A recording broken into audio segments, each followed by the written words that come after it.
Good afternoon. I'm Ian McCullough from Turnitin's United States and Canada K-12 team. The American Association of School Librarians affirms librarians as collaborators, change agents, and leaders who prepare students to be effective users of ideas and information. As we come to the conclusion of a school year where information and ideas and the dissemination of such was thrown up in the air, it is my pleasure to bring together a panel of such leaders and change agents to have a discussion about this pivotal institution within the institution of the school library, and to talk more about the role of librarian, what we've just experienced, and where we might be headed in the years to come. With that, it is my pleasure to introduce our panelists. Vicki Salzer from Gettysburg, Andrew Shack from Thunder Bay, Ontario, in Canada, and then Brandy Young from Westerville, Ohio.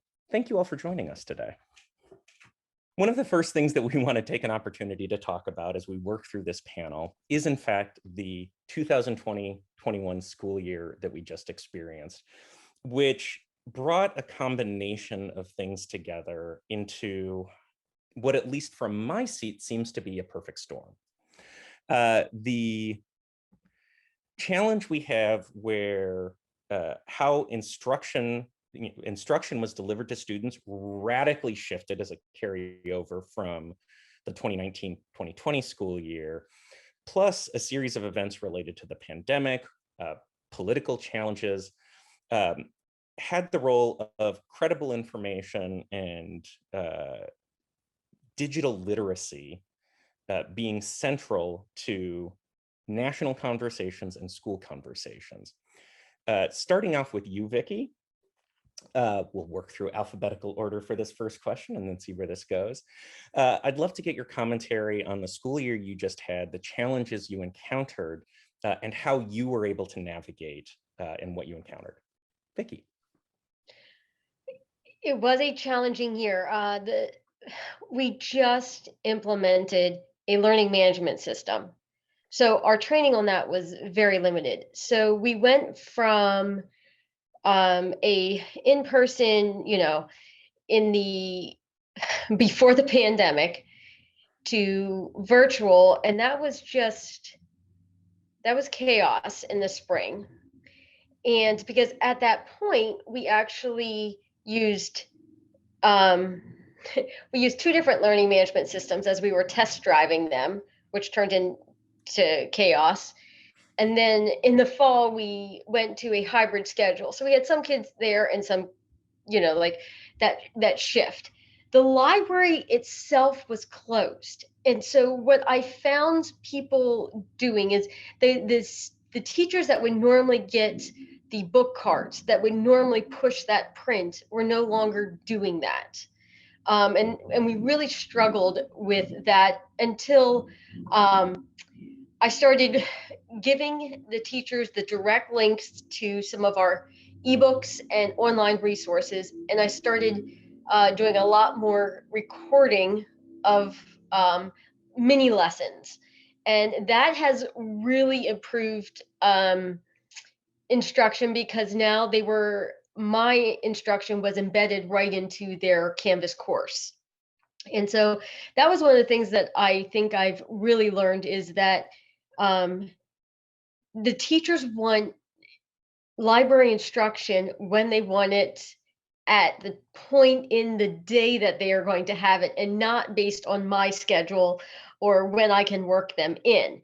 And then allowing the students to replay that. And I did a lot of Google Analytics on my videos and stuff like that to allow me to track how many times things were viewed. Reserving a book from the library was I was very surprised at how much that helped. That the number was up there. But even learning how to search EBSCO and stuff, I found out that teachers were actually showing my videos as a whole class lesson. And those were some of the teachers. And when I sent those out, I sent them out to the entire faculty, the links to my videos. And I was finding that those some of those teachers I heard through the grapevine were showing my videos that I have never actually been in their class. So I think that that was a benefit to this, is it really forced me to record some of my instruction. We'll be following up on that a little bit. That's very interesting. Andrew, you're up next in terms of the journey of this past school year, and I will set this up in advance. You and I had talked a little bit in terms of resource allocations to the libraries. You had a bit of a swervy road, let's say. Would love to hear about how that's gone. Yeah, so I look at this question with a slightly different lens. As a scientist by education, I love a good experiment where you can remove a variable and see how it changes the outcome. And now, I don't really want to get too much into the politics of it, but I got to set some context here. With education in Ontario, Canada, our students were given two choices by the Ministry of Education. They could either attend school physically or in a virtual environment. This put boards in a tough spot because they had to create virtual schools that had to be staffed. So it created a staffing shortfall, as a lot of our staff experienced a redeployment towards the virtual classroom. So this meant that the board had to make the tough decision of redeploying certain staff, which included teacher librarians. So what I experienced was to observe how education proceeded and student learning was affected by the removal of our teacher librarians from the education system. So teacher librarians, we collaborate, we co-teach with teachers through a variety of subject areas and grades. We get to see the big picture, right, of student development all the way from grade 9 to grade 12. We support the students as they research and find good information. We help them develop these skills. But we also support the teachers as they explore some of these new teaching pedagogies, especially in a digital world. We kind of act like a safety net. You worry about the curriculum, we'll worry about the ed tech, we'll worry about the research and the resource accumulation. Because when it comes to finding good information, speaking to the panel, there's nobody better than a teacher librarian. So as an example of how this affected our students, I'm going to take one of our courses in particular. Our newer curriculum in grade 11 English in Ontario, it focuses in on Indigenous literature. So this includes an independent novel study and a development of a thesis paper with peer-reviewed secondary sources. This started about half a decade ago, and when it first started in the library, we had like zero resources for good criticism and interpretation of Indigenous literature, to what I would dare say is maybe one of the best in the province. But these particular secondary sources, especially for Canadian Indigenous literatures, it can be difficult to find because it's a little bit newer of an area than, say, George Orwell or studying Shakespeare. So what we have done in the past and what we developed with this for students to really access the resources that we collected for them is we had them collaborate as a classroom community where they reviewed the secondary sources, they created some of their summaries, and then we as teacher librarians found ways to collate and distribute this information in an easily accessible digital format for the entire class to use. So they could use their ideas and their information from their peers to develop their own ideas.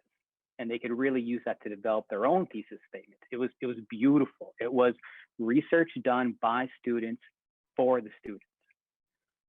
But when we lost our teacher librarians, we lost the support for both the teachers and the students. It's just one of the many sort of collaborations that the teacher librarians build that we've lost this past year. And as a result, I don't want to say that the student learning was bad just because we didn't have teacher librarians. Not trying to say that, but there was less support for teachers to take chances with their teaching pedagogy. They lost us as teacher librarians as their safety net, and there was less support for the students in developing their research skills. So of course, we also lost the physical library, and not necessarily everything that you want to find for good resources you're going to find on the internet, especially when you start getting into some specific types of topics. And even with the internet, oh, it's all on the internet. Well, no, it's not. And yeah, I could have all the food I need to survive in the jungle, but if you drop me off in the middle of the Amazon without a guide, I might struggle to survive a little bit. And that's really the support that your teacher librarian puts into place. So rather than deep learning approach and really diving into some fantastic peer-reviewed, credible resources that we as teacher librarians always like to promote, many teachers and especially students, they fell into a little bit of a default mode where their research became maybe a little bit more superficial, where they didn't get into that deep dive of some good quality secondary sources. But the one thing that it really did do for me is it reminded me of my love of being a teacher librarian, and where we get to help the students all the way from grade 9 to grade 12 to be successful. We get to watch their development as they become young adults. And so I'm very excited about next year with an enthusiasm unknown to mankind to really put these supports back in place, if you will. Because we as our teacher librarians, we love seeing what our students can create, to watch them grow as young adults, critical thinkers, really responsible citizens. So it's been, you don't know what you got till it's gone. And I'm looking forward to getting back into that role. Bit of global translation, as Turnitin is a global entity, for the United States audience members, translating from Canadian English and terminology to United States English and terminology. When you hear Andrew talk about boards, that is, for all intents and purposes, equivalent to our districts. And when he talks about being a teacher librarian, that is a school librarian in Canada. And frankly, I think that's just a cool title and we should do it that way, but that's, just me. Coming around, Brandy, how has your year been? Different. I mean, I think that's the answer for everybody, right? It's been different. Andrew, I'm so glad that you actually get to go back to your role next year. It sounds like that's amazing. And really quick, I don't care what you call me. Just don't call me a cuss word and we're good to go. I mean, even just, I'm from Ohio, and even just in Ohio, we have people called librarians, school library media specialist, teacher librarian. I'm like, I don't care. Just, hey, you is fine. Like, whatever. Like, at some point in time, I should probably care more, because it is definitely what sets me apart from everybody else in my building. But them learning my name first is what's important to me, and then we'll worry about the rest. But anyways, so this is my 14th year in education, but last year was my first year at the school that I'm at. So I knew what I was doing. But there's always those first, it's kind of like starting over in some ways. It's, where's the copy machine? Where's, where can I go do this? It doesn't matter if it's your, your first year of teaching or your 52nd year of teaching, or however many years you've been in this, starting at a new school, there's always new things to learn. So I'm also extraordinarily different than the person who was there before me. Not many school librarians, at least in the United States, have purple mohawk piercing tattoos. It's not the norm, which is fine. I think we should work on that, but that's just, again, that's clearly a trend we need to. I would love to break that stereotype. It's fun. Yes. It's fun. But so it took, normal growing pains. It took people a while to get to know me and to get to know what I stood for. And, of course, that's always the students and the staff. Whatever the students and the staff need, that's what I'm here for. That's what I'm down for. That could be as simple as, hey, Mrs. Young, can you pull a book on blah, blah, blah, to, hey, Mrs. Young, will you proofread this paper for me in the next 45 minutes because it's due next period? Or, hey, can you show me where the bathroom is? I mean, just, As a quick point of clarification, it sounds like you actually were mostly in person this past school year. Is that correct? No. So I guess I'm talking about my first year, which was the year before that, the year that the pandemic. Okay. So we were mostly in person until the pandemic started, and then it all blurs together. Got it. So the 2019-2020 school year was your first year at this school. The 2020-21 school year. All right, got it. Yeah. So this past school year, which Ian just referred to, we started out as, we had the option, just like Andrew, they could do an online school, or they could do what we were calling hybrid. So we came back to all online. And what this showed us very quickly were, we still had large disparities. We still had kids without internet. We still had kids who their parents lost their jobs, so they were working 40 hours a week, at the local town restaurant to support their family. We still, we have I know it's not just Ohio, I know it's everywhere, but we have a lot of disparities between our kids, and the haves and have-nots. So we were trying to work all these out. Our district is trying to buy hotspots, and we're trying to level the playing field as much as possible. Unfortunately, we never really got there. I don't think anyone ever really got to leveling it as much as we needed to. So we started back online, and then ironically, 7 days before we would have been out of school for a year from the pandemic, we went back hybrid. So we divided the kids into cohort A and to cohort B. Cohort A kids went 1 week physically, while cohort B kids went that week virtually. And then we flipped. But because of school breaks, and we did get a couple random snow days, which I was really shocked about. I was like, oh, we still get snow days, cool. It ended up there were one cohort we saw more than the other. So we had parents really upset about that. I'm a parent in the district. My son goes to preschool. Not that preschool doesn't matter, it does, but I was like, he's in preschool, you know, like we'll figure it out.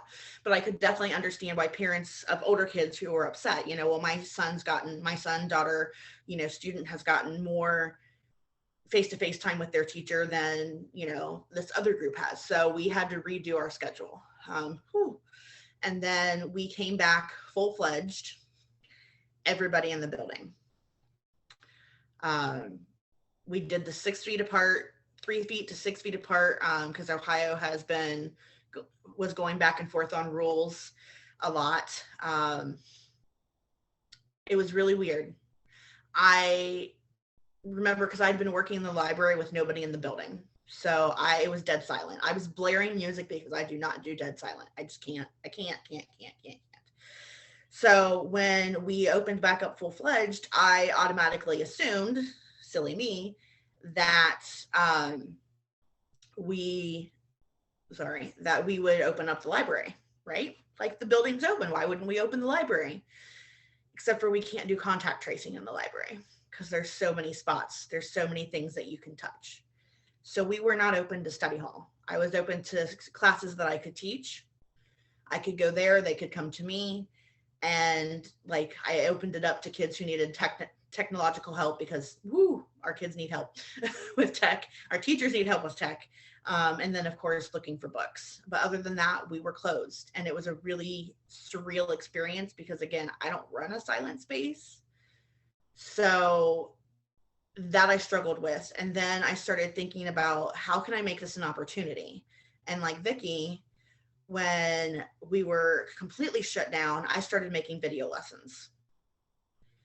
And out of nowhere, there were teachers going, oh, you can do this, you can do that. So I remember my first 2 weeks of the pandemic being up from 6 a.m. till midnight every day. And all I was doing was pulling resources and making videos and doing how-tos. And that was just for the staff. But it was absolutely amazing. I think the best thing that's come out, there's a lot of good things that have come out of the pandemic, but the best thing is that it shows you that what you have to give is completely worthwhile and you are needed. Regardless of what you teach, you're needed. So thank you. Thank you for the richness of that, because that also sets up my next question, which is going to go to Vicki. One of the things that seems to be common in terms of the practice of librarianship in an educational context is that all three of you actually have slightly more complicated titles. And one of the roles that seems to very consistently be attached these days to librarian is media specialist. Both from a general lens on what that means in a normal school year, and with a specific lens on how that this media specialist duty for Vicki and Brandy specifically, we'll get to Andrew's split role in a second. How does that, is the idea of being a librarian and media specialist / instructional media specialist, is that effectively a single package at this point in time? And when, as Brandy was talking about just the basic connectivity issues and tech literacy, the ability to use technology at all, what roles did you play over the past, what roles do you normally play, and how did that change in this most recent school year in terms of technical support functions and just getting all that to work? Vicki. All right, so my title is normally high school librarian, but also district instructional media specialist, which means that I am department chair for the library for Gettysburg.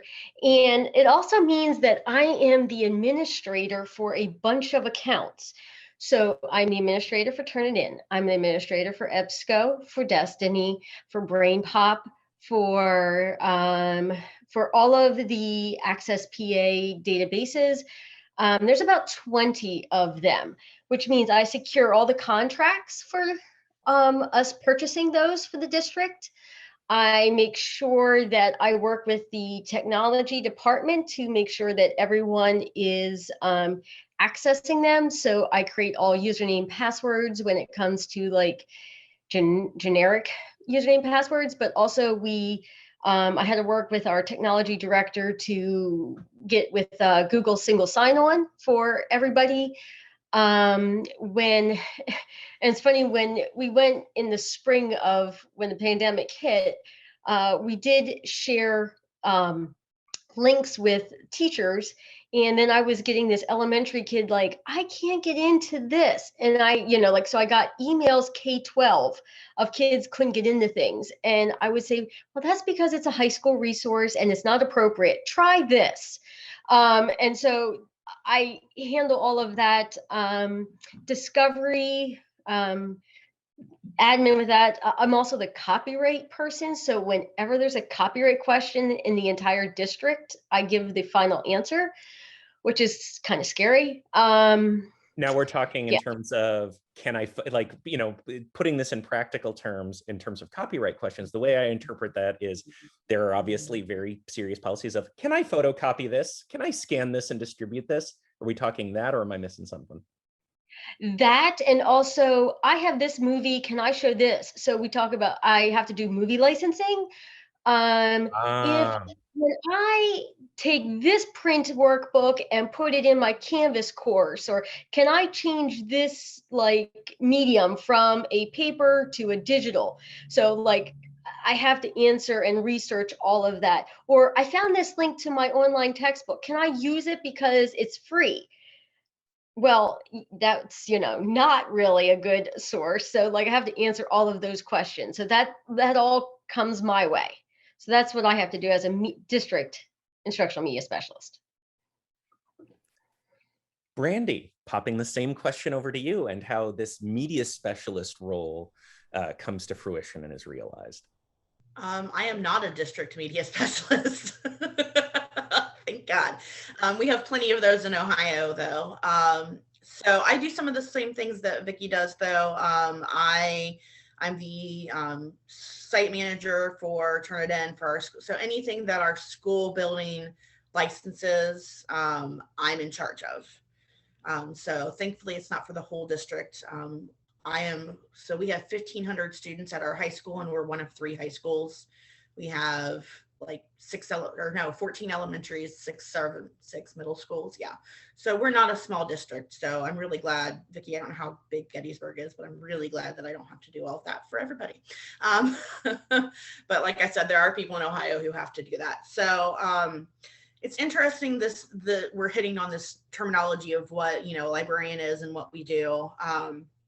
So we have a couple governing entities. We have the American Library Association, ALA, and then under them, we have the American Library Association for School Librarians, AASL. And AASL, when they came out with their new school library standards, they just call us librarians in that, which is actually what most people consider the old school term. So it's funny how we continue to go back. And I mean, you're in a shop nowadays and you're like, hey, I wore that when I was in middle school and now it's fashionable again. Like, that's what I feel like education is. It's just a revolving circle of things. But I think the biggest thing, no matter what you call us, is the idea of what's behind that title. So there are still librarians that do nothing but check in and check out books. And that makes me really sad. Then there are librarians like us who clearly we've got the tech background, we've got the, the copyright background, we've got the knowledge, if you will. There's more than one aspect to my job, to our jobs. It's not just checking in and checking out of books. It's not just helping with research. Not last year, but the year before, I helped teachers design, we did 42 escape rooms. I mean, things that people don't assign to what a librarian is, we can do it all. That's why when people are like, oh, well, what do you teach? And I say everything. It's not to be flippant. It's not to, make everybody else, seem like, oh, well, let's take everybody else down a peg. They went to, they're the experts, content experts. They went to school for that. I could not. I know we're about to talk about science with Andrew. Nope, not science. But I will tell you, I helped a group with WeVideo. We licensed WeVideo, and they created body system videos this year that we ended up putting up on the big screen in the library. And we popped popcorn, before the pandemic, and we sat and watched them, because that's the cool part of my job. Is yes, we get to do this tech, but then we get to go do something with it. So we wear many hats. Indeed. Andrew, the hats that you have worn, with some variability over the past year on resourcing, in addition to being a teacher librarian, you are also a science teacher. I'm going to have a follow-up question after this first one, focusing on research skills. But first, I'd like to talk about how does that balance out in practice during a typical school year? The day ends up looking like is I spend 2/3 of my time working as a science teacher, and then 1/3 of my time working as a teacher librarian. So 1/3 of the time, the library and the roles and responsibilities of our teacher librarians is covered by me. And then we also have within the school a full-time librarian that covers the other 2/3 of the time. So that's basically how the position is delegated at our school and throughout our board at the high school. Mm-hmm. And so the next question, which I want to start with you on, and then we'll work our way over to Vicki and then Brandy again, is both as a science teacher and as a teacher librarian, something that has in common, which has come up in all of your comments thus far, is this notion of research skills, which I think about in terms of a core lifelong learning skill is just the ability to discover new information. Writ large, what did this past school year expose? What have you seen as ongoing trends in terms of helping to cultivate research skills so that students have the skills they need to thrive once they are beyond the doors of your specific school? How do you teach that these days?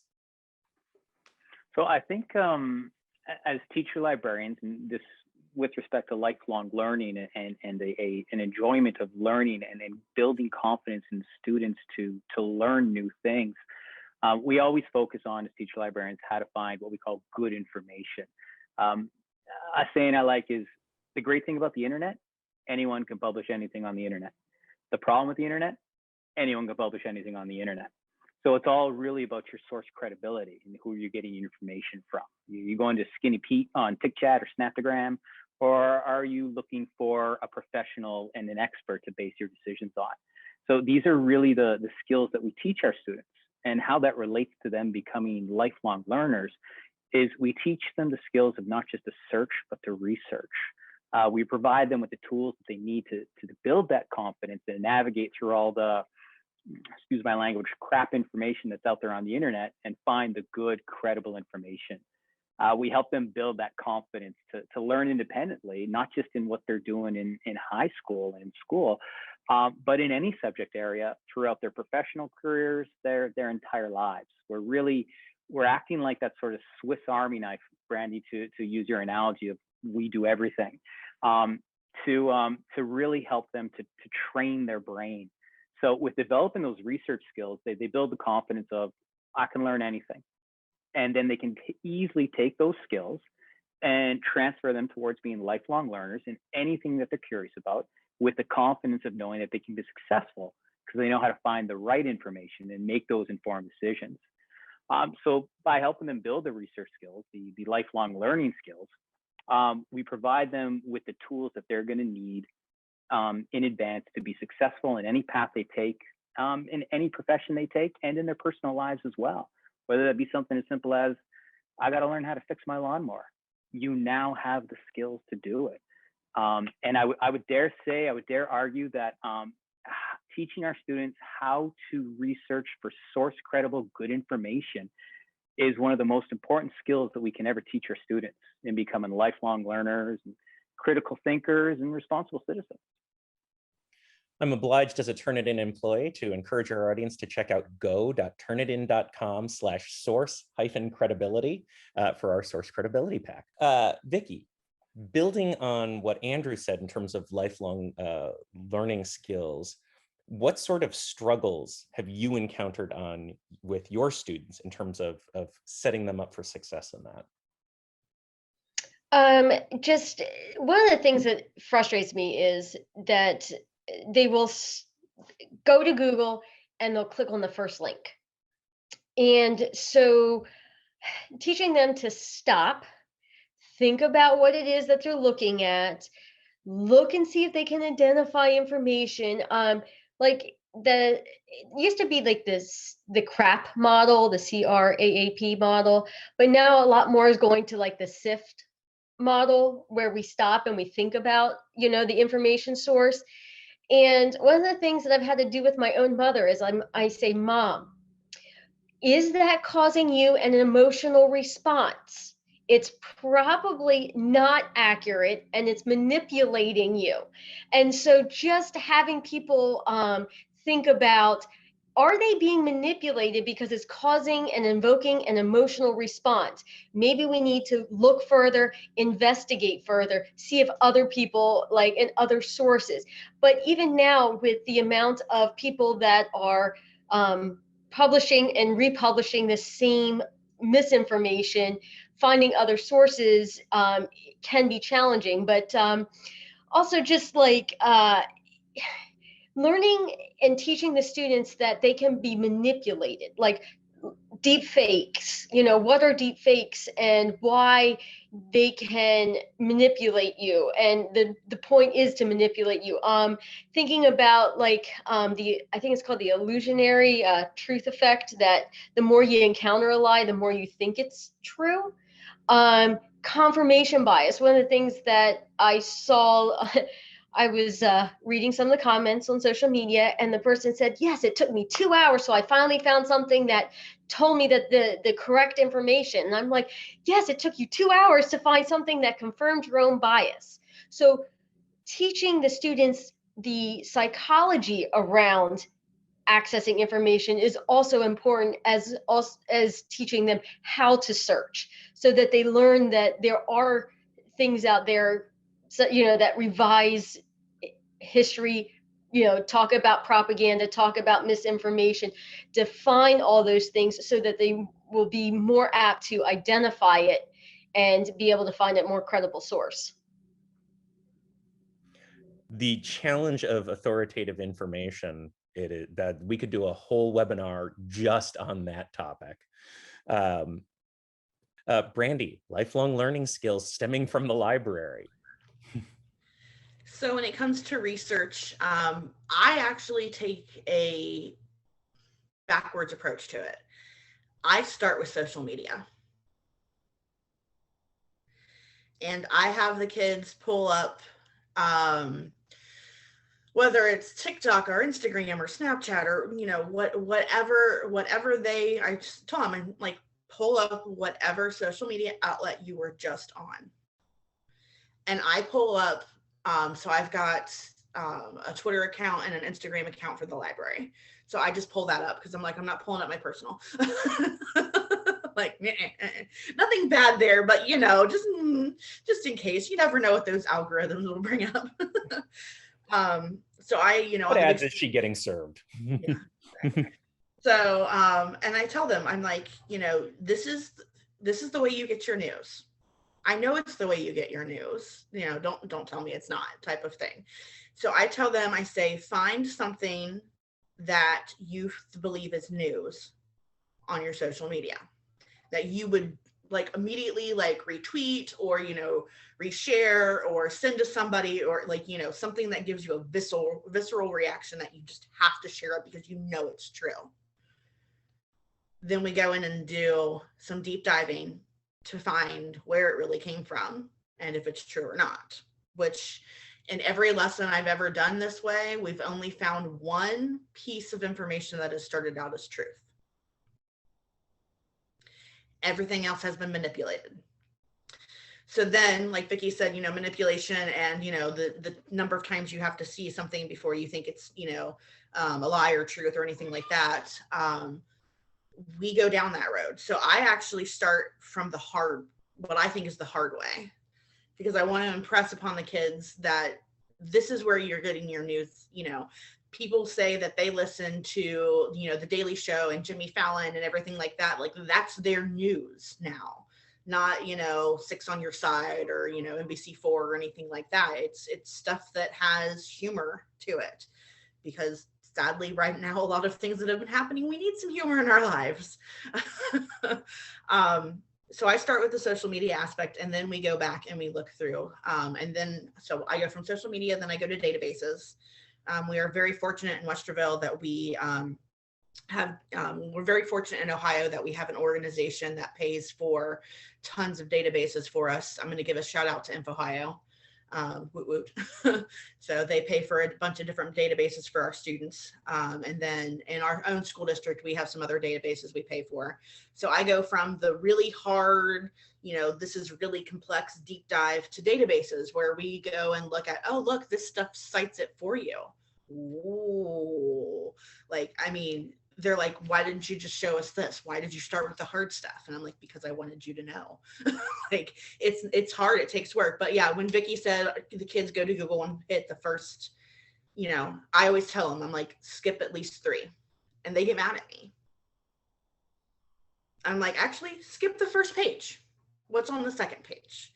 So I come at the research thing from a totally different angle. I like to actually make them really mad at me first and really frustrated first before I show them, here are some easier ways, or here's a tool like All Sides that will show you, you know, where a different article fits in, or, you know, of course with Turnitin, I'm like, you know, we've got all of these things that can flesh out information for you and can flesh out if you're plagiarizing or if you're doing this, or how many words in your paper aren't exactly yours. And then I give them the tools. But I want them to learn the lesson before I give them the tool. I love that. Like, I mean, no, that's your challenge. And, you know, in the spirit of the question, this is a vehicle that you're using to get them to think and not just be passive consumers of information, but actual researchers. I think that's a very good actionable tip. I'm keeping an eye on the clock here. And one thing that we talked about in advance in terms of how we wanted to structure this webinar was that there's been tremendous amounts of information, blog posts, webinars talking about how school libraries have changed over the past 20, 30, 40 years. And we've very deliberately tried to not take that because that's been there and done. What I would like to do, however, where I think that, again, having this school year is a fascinating context where you all talked about certain things that you might carry forward, taking a look into next year, 5 years from now, 20 years from now. What do you see as the evolution of the place of the library within the school and the practice of being the now cool again title of librarian? Andrew, I'd like to start with you. What comes next? So, couple predictions. I think one of the things that we're going to see, and Brandy, you touched on this, I think we're going to see more collaboration amongst libraries, both public and school libraries, as a means of collating resources and databases. Databases and the new version of peer-reviewed edited books that are now online, they provide you rapid access to publications, and they got the advantage of your digital ease. And again, because they're in some type of database, you've got source credibility as a major advantage to that. Big disadvantage, they're expensive. So schools and school boards can't just get any and every database that's out there. So right now, the teacher librarian is doing a lot of vetting of what your databases your students are going to need based on the curriculum, teaching pedagogy, the learning outcomes of what the teachers have in mind. And what's good for one school, not necessarily good for all schools. So it limits some of your resources. And I think a great way to probably overcome that, we're going to see libraries beginning to form larger and larger coalitions, combining these resources together to maximize the amount of vetted, peer-reviewed sources of information with a variety of viewpoints to access for really all of our student learners to get to. That's one of the big major changes I see. With respect to this last year, the other major change I think that might surprise people, I see physical books as a big part of what school libraries still do.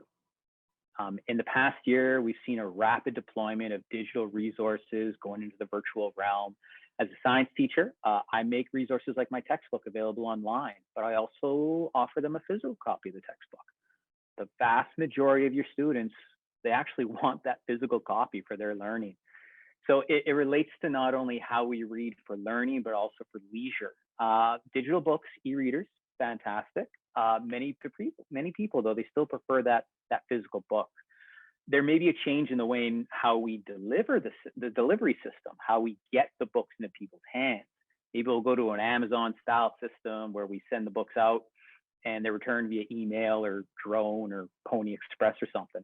But I still think, especially within our students, that things like your young adult novels, your graphic novels, they are still highly popular amongst our students in a print format, not necessarily a digital format. There's just something soothing about having an actual book in your hands and putting the electronics away. It's great for everyone's mental health. It's great for everyone's well-being. So I still see physical books as being a major part of what school libraries and libraries in general provide. Thank you. Brandy, your prognostications. Where is this all headed? Books. Beyond more mohawks and nose piercings. Yeah, well, that's fair. It's funny that you mentioned that, Andrew, the idea of the book. I have so many kids who we worked out deals of how to meet during the pandemic, of how I could drop books on their doorsteps or like just something, or they could meet me at school with, masks and gloves, and I would leave it out, leave it outside their car door and they'd come get it. And when I was back inside the building or whatever, because our kids still want physical books. They really do. And have you tried reading a graphic novel on a phone? Like, I just did one. I read one last night and I'm like, I'm trying to zoom it and I'm like, I'm too old for this. So anyways, so things that I think that will be happening out of this 5 to 20 years from now. This has really changed how I deliver my goods and my services. So by the beauty of the internet, and like Vicki and I've talked about recording videos, I can actually be everywhere at once, which is perfect. So one of the things I really struggle with at the beginning of the school year every year is I try to go into every single study hall to say, hey, this is who I am. Hey, this is how the library is going to run this year. This is what the library looks like, blah, blah, blah. I invite the study hall teachers, bring their kids in. We do tours. I do freshman orientation where it's sorry, what's that called? Scavenger hunt. So the kids aren't just sitting, listening, talking to me, or listening to me talk to them because no one cares. And then also tons of different ways to get kids books, so different book tasting whatnot. But I found myself I was overbooked. There's no way I can physically be in, 4 places at once. So how do I make that happen? So this school year, and I think from school year now out, instead of trying to physically be everywhere, figure out what makes the most sense. Does my orientation make sense to be physically in the room with me in there? Or is it something that I can tell the teacher, here's the scavenger hunt, let them go while I go, introduce myself to, whatever. Or, I just have to decide where my priorities lie. And it's going to take me a couple years to get it right, for sure. But definitely the ability to make it so that I can be anywhere at any time, as long as someone's willing to hit a play button. That's the hard part, is someone willing to hit the play button. Other things, I am very blessed in the fact that my building administration supports me and whatever I want to do building wise. We have a meditation and relaxation area in the library that we had just secured the grant on when the pandemic hit, so none of the kids have seen it.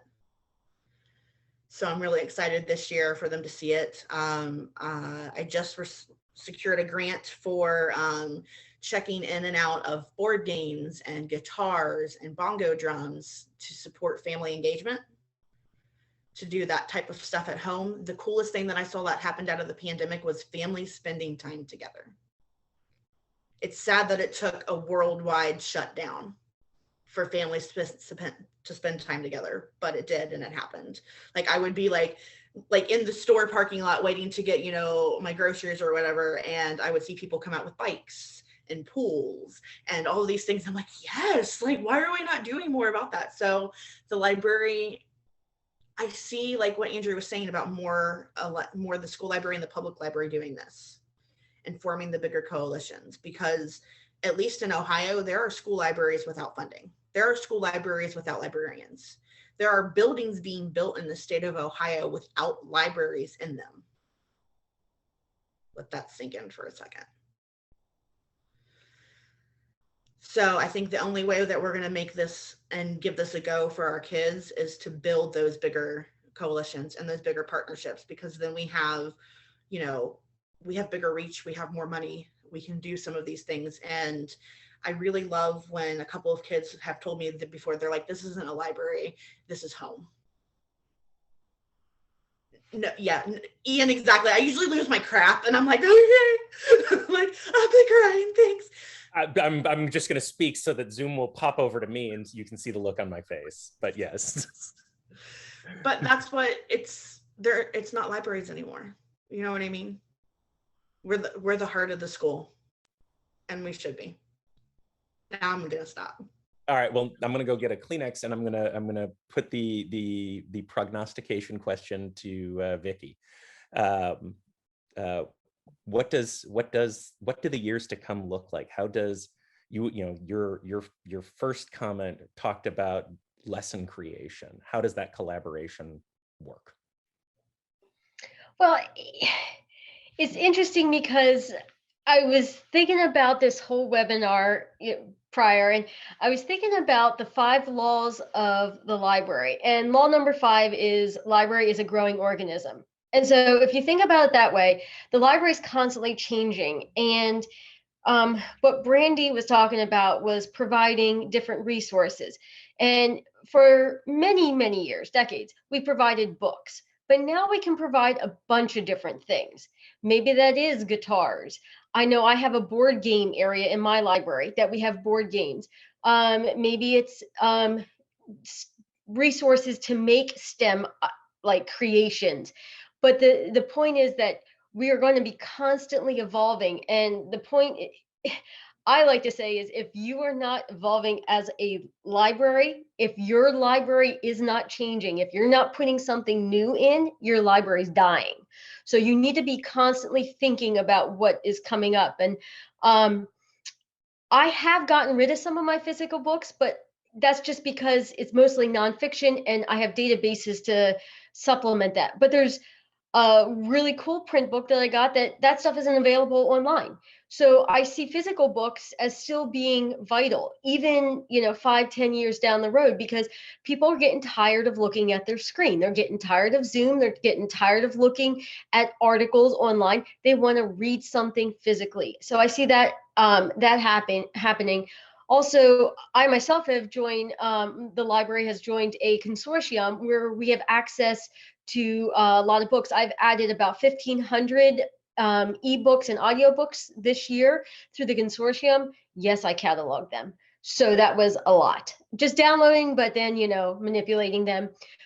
Making it easy for the students. So a lot of people are like, oh, you don't do anything. Well, what you don't see is me making it accessible for you, making those links and those videos in just in time instruction, or just in time resources, or hey, I'm going to do something on robotic welding, so I had to put together a website on sources for robotic welding. I don't know about robotic welding, but I know how to find the stuff to get there. And so I think that is something that, there's so much information out there that even our content people can't gather it into a way that is accessible for our students. So I see that's something that's going to continue to happen over the next 5, 10, 15, 20 years. Well, zooming in from the 5, 10, 15, 20-year horizon, we are coming to the end of our scheduled time with this session. And my favorite way to close panel discussions like this is to give our audience members an actionable takeaway, something that they can do tomorrow to make their experience as an educator better. And so, Vicki, I'm gonna hold this with you for a moment and just come right back to you. We've just been talking about where things are happening. What is one thing to either fellow librarians or to other colleagues throughout the school that they could take action upon to improve student learning outcomes by way of the library? I think the best way for a classroom teacher, I'm going to talk to classroom teachers, is to use library resources and state, this ebook is available from the library. This website was brought to you by the librarian.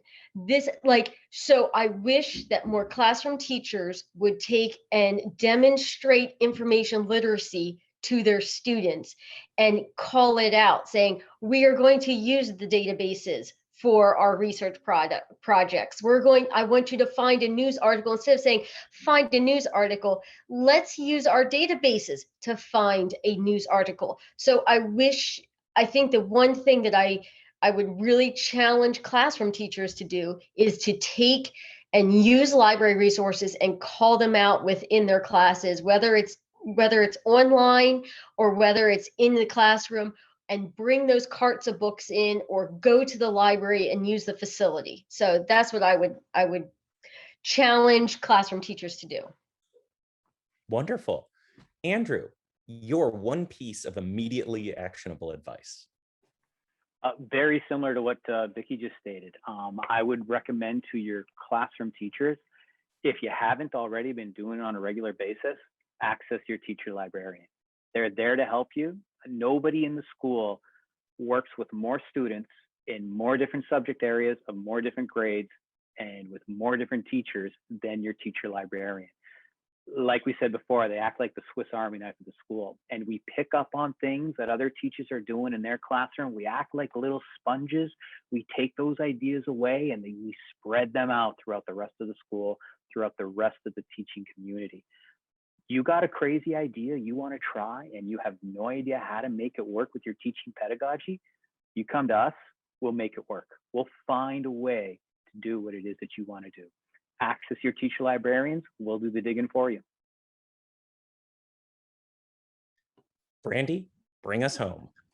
Man, you guys took everything I was going to say.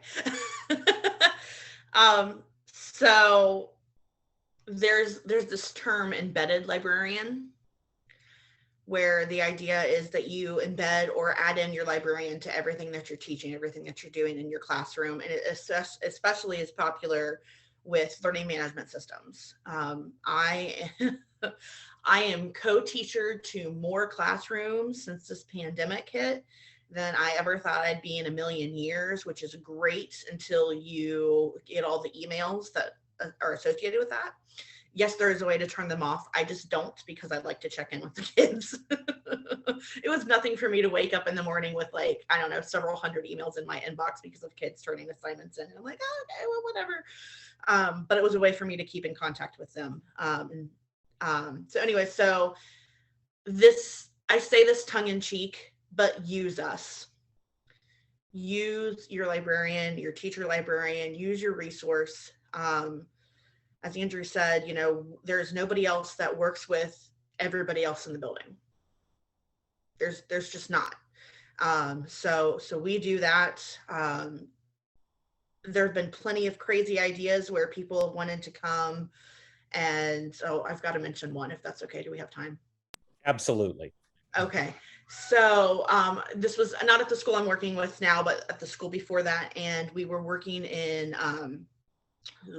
geometry with angles and figuring I'm not a math person, but I'm like, yep, we'll make it work. We'll figure it out. So they did this exercise in the library where we set up a putt-putt course, but they had to do the math with angles to figure out how to get their ball into the putt-putt hole. So if they did the math part right, they got to try to make their shot. It was one of the coolest things I've ever done, and one of the realest things for people to be like, oh, well, I'm actually using math in real life when I go to putt-putt now. I'm like, yeah, right? So, you know, like Andrew said, things like that sound absolutely nuts, come talk to us. We'll make it work. We'll figure it out. You've got the content. We've got the other part of it. So yeah, use us. On that note, my thanks to all three of you for spending the past hour with us and sharing your experience, your knowledge, and your insights. For our audience members, be sure to keep an eye on turnitin.com/events for future upcoming webinars. And perhaps we'll have the three of you back to have deeper conversations on some of the things that we surfaced today. I hope everybody has a great day and take care.